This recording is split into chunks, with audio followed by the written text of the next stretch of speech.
रूस नाटो के बीच टकराव की आशंका बढ़ गई है और रूस की नाटो को बारूदी चेतावनी। सीमा पर नाटो की गतिविधि टकराव बढ़ाएगी। पुतिन की करीबी यूलिया ज़दानोवा की यह धमकी है। नाटो की वजह से हो सकता है विनाश।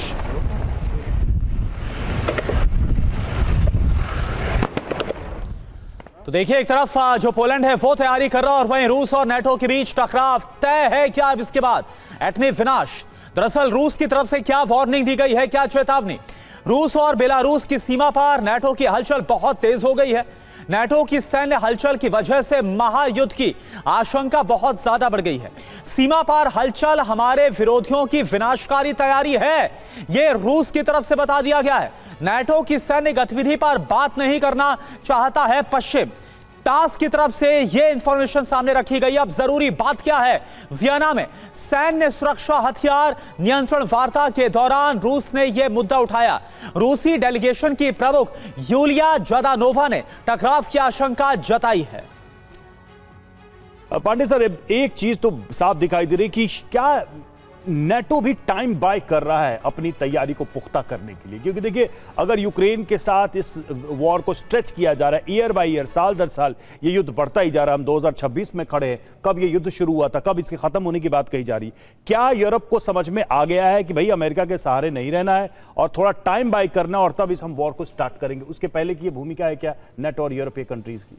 निश्चित रूप से युद्ध चौथे वर्ष में पहुंच रहा है। आज 1410वां दिन है युद्ध का और मजेदार चीज़ यह है कि जिस प्रकार से नाटो ने प्रयास किया है कि किसी प्रकार से रूस की पकड़ के जो इसमें पूरा युद्ध है उस पर डोमिनेंस जो है रूस का है, वो पकड़ बहुत मजबूत होती जा रही है समय के साथ। और जिस प्रकार से उनके अचीवमेंट रहे, डायरी इवेंचमेंट बहुत अच्छी रही उनकी, तो वो पुतिन कहते भी हैं कि कभी भी मैं जीत सकता हूँ और कभी भी मेरे लिए बहुत आसान है, और लेकिन मैं अपनी चीज़ों को संभाल के कर रहा हूँ। इसका मतलब सीधे है कि जो नाटो कंट्री तैयारी कर रहे हैं, एक तरफ यूरोपियन कंट्रीज से पीछा छुड़ाने के बाद ट्रंप जो है जो और उन्हें दूसरा 5% कंट्रीब्यूशन डिफेंस एसेट्स के लिए जो बोला है सबको अपने जीडीपी का कंट्रीब्यूट करने के लिए, तो यूरोपियन कंट्री कहीं ना कहीं अपने आप को प्रेशर में पा रहे थे। और ऐसी स्थिति में उनको लगा कि अगर अमेरिका उनका साथ टोटल छोड़ दिया तो जो नाटो में संधि है चार्टर आर्टिकल 5 के अंतर्गत वो हेल्प करेंगे, लेकिन हेल्प कैसे करेंगे अगर रिसोर्सेज नहीं होंगे, और वो हेल्प नहीं मिली तो अपने आप को कैसे बचाएंगे। उस दृष्टि से सभी देश अपने आप को बचाने का प्रयास कर रहे हैं। निश्चित रूप से उनको एक मौका मिल गया है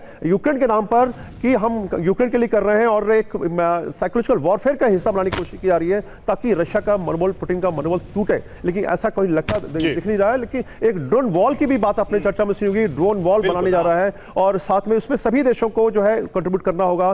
किस प्रकार से ये लगभग 3500 किलोमीटर की वॉल बनाने की बात चल रही है, कैसे इसमें एसेट्स होंगे, कॉम्बैट ड्रोन्स कहां से आएंगे, उनका कमांड एंड कंट्रोल क्या होगा, 3 लेयर के अंदर बताया जा रहा है, इसको बनाने की बात चल रही है। बिल्कुल सर, इस वॉर में ड्रोन की जो भूमिका रही है, खासकर यूक्रेन ने जिस तरह से इसे मनूवर किया, जिस तरह से इस्तेमाल किया, उसने एक नया वॉर फ्रंट तो जरूर खोला है, वो है ड्रोन वॉर फ्रंट, जिस पर सबकी तैयारी भी चल रही है इस वक्त। और देखिए अपने विशेष दूत कीथ केलॉग के बयान पर ट्रंप भड़के हुए हैं। ट्रंप ने कीथ केलॉग को कहा इडियट, जंग में फंसा शख्स बहादुर कैसे, ट्रंप ने कहा। कीथ केलॉग ने ज़ेलेंस्की को बहादुर बताया था और उसी बयान पर ट्रंप की नाराजगी सामने आई है। तो देखिए कीथ केलॉग के बयान पर ट्रंप ने क्या रिएक्ट किया है। ट्रंप ने कीथ केलॉग को इडियट कहा है और केलॉग ने ज़ेलेंस्की को बहादुर बताया था और इसी पर यह रिएक्शन ट्रंप का आया है।